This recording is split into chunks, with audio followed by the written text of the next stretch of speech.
our fans to understand that playing 82 games in the 80s and 90s is not the same as playing 82 games in the 2020s. When LeBron passes up Kareem Abdul-Jabbar in points, and he will this year, will that make him the greatest player ever? Okay. LeBron James recently made some podcast comments about how today's NBA is different from past eras. On the surface, his remarks seemed fairly reasonable, but many old-school basketball figures interpreted them in a very different way. Among them was Shaquille O'Neal, who won 3 NBA championships alongside Kobe Bryant and reportedly reached his limit.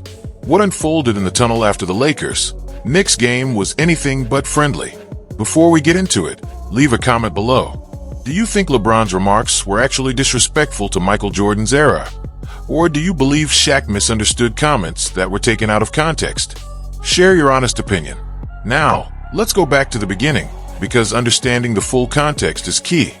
And that's exactly what has been missing from the conversation. You'll be so pissed off about, at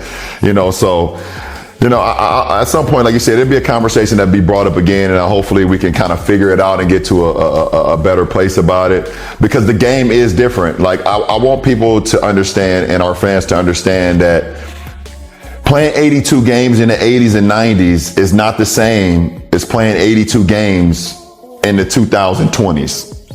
It's just not. The way we play, the level of pace, the level of the speed that we're playing at, it's a different game now. It's a totally different game. And, it's a lot of soft tissue injuries that's happened now because of it. I hope we can get a handle on that as well, because that's big in our game. That night, there was far more happening than what the final score reflected. Long before the opening tip or the closing buzzer, LeBron James had appeared on a podcast where he shared his thoughts about today's NBA. While the discussion seemed harmless to some, certain remarks quickly spread through basketball circles, filled with former players and longtime observers who rarely overlook comments about the game's history. For those who value the old era, those words struck a nerve, setting the stage for what would follow. I think when I first came into the league, Reese, some of the biggest concerns of injuries was a high ankle sprain. You was afraid to step on somebody's ankle because there was 4 or 5 guys sitting in the paint. So, guys with athleticism, myself, Tracy McGrady, Vince Carter, to name a couple guys, sometimes you're afraid to take off into the lane because there was 4 or 5 guys sitting in the paint. If you land on somebody's ankle, you get a high ankle sprain, you out 4 to 6 weeks. Now that's not really much of you don't really see that as much now because the game is so spread open, it's so much pace. But now you see the new high ankle sprain is the calf. Right. Hopefully we can get a handle on that from a medical standpoint. But it's just a game. I just want the fans to understand that the game is a little different. And, as NBA players, we definitely want to be out. The comments that sparked the debate came from a clip in which LeBron talked about how today's NBA has changed. He explained that calf injuries have become as concerning now as high ankle sprains once were, largely because of the way the modern game is played. His point focused on sports science, arguing that the faster pace and constant movement of today's style place different types of stress on players' bodies. On the surface, it sounded like a straightforward analysis, something you might expect from a performance expert or team trainer explaining how basketball's physical demands have evolved over the years. Hold on. You said LeBron James the greatest player ever? Ever. What about Michael and Kobe? So you just gonna pass Kobe up like that? I'm gonna pass Kobe up. I'm gonna look at Michael. I'm gonna look at the. I knew it. Patron America. Yo. Patron America. Kobe Bryant couldn't fill, or Michael Jordan fill LeBron's shoes. The impact that he's had with different teammates, different organizations. Would you be mad at me if I just walked off the show? Shaq, however, didn't interpret LeBron's comments that way, and neither did many players from earlier generations. To them, the remarks sounded like an attempt to redefine what toughness means, suggesting, intentionally or not, that today's NBA is more physically demanding than the past. For veterans who battled through hand-checking, absorbed hard contact in the paint, and competed before modern flagrant foul rules offered greater protection, that perspective felt like it overlooked the challenges they endured. So when LeBron walked through the tunnel after the Lakers lost to the Knicks, Shaq was reportedly ready to confront him. Witnesses and reporters described Shaq stepping into LeBron's path, not as a casual greeting, but as a deliberate move that made it clear he wanted a serious conversation.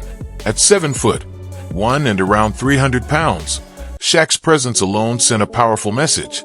He had something to say, and he intended to say it face to face. You said LeBron James the greatest player ever? Ever. What about Michael and Kobe? So you just gonna pass Kobe up like that? I'm gonna pass Kobe up. I'm gonna look at Michael. Kobe Bryant couldn't fill, or Michael Jordan fill LeBron's shoes. The impact that he's had with different teammates, different organizations. Would you be mad at me if I just walked off the show? You can't leave. Are you aware that this man has tripled and doubled Michael Jordan in assists? I'm gonna say one thing to you, and Max. I don't know the numbers like you do. Michael Jordan is what in the finals? 6 and what? Oh. And what is LeBron in the finals? That's all I gotta say. Exactly what was said in the tunnel is still unclear, with most details coming from witness accounts rather than confirmed reports. But the encounter gave fresh attention to an argument Shaq has been making for years, one that goes far beyond a single podcast remark or one loss to the Knicks. His belief is that true basketball greatness once carried a different meaning. It wasn't measured only by points, assists, or championships. It was also about mental dominance and the ability to intimidate opponents. In Shaq's view, Michael Jordan didn't just defeat teams. He convinced them they had little chance of winning before the game even began. Kobe Bryant carried that same relentless mindset, using his intensity, focus, and competitive drive to keep opponents uncomfortable every second they were on the floor. To Shaq, those traits weren't just signs of competitiveness. They were psychological advantages that influenced games long before a player ever touched the ball. Is he playing? I didn't know. No, I just think that, we play in different eras. He's an unbelievable player. Yeah, he's one of the best players in the world, if not the best player in the world. I know it's a natural tendency to compare eras to eras, and it's going to continue to happen. I'm a fan of his. I love watching him play, but it's as you can see, our league is starting to expand on very talented players, and I think he's made his mark. He will continue to do so over a period of time, but when you start the comparisons, I think it is what it is. Shaq has long argued that, despite LeBron James' remarkable athletic ability and record-breaking accomplishments, he has never inspired the same level of fear that players once felt facing Michael Jordan or Kobe Bryant. According to Shaq, opponents often described sleepless nights before playing Jordan, while Kobe carried that same intimidating presence throughout his career. In his view, that ability to mentally overwhelm opponents is what separates an all-time great from the greatest ever. Another point Shaq often highlights is Jordan's flawless NBA Finals record. Jordan reached the Finals 6 times, won all 6 championships, and earned Finals MVP in every victory. To Shaq, that perfect record represents unmatched success when the pressure was at its highest. LeBron, meanwhile, has reached the Finals more often than almost anyone in NBA history. An incredible achievement in itself, but he has also experienced defeats on the biggest stage. Shaq believes those losses are an important part of the GOAT conversation because they reveal how players perform under maximum pressure. Supporters of LeBron pushed back with a different perspective. They argue that his unmatched longevity, consistency, and ability to remain elite across more than 2 decades is a unique form of greatness.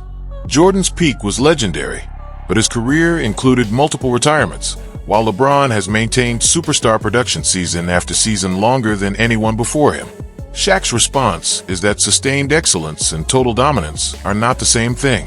He believes that playing longer naturally leads to bigger career numbers, but statistics accumulated over time should not outweigh the overwhelming peak impact of players like Jordan.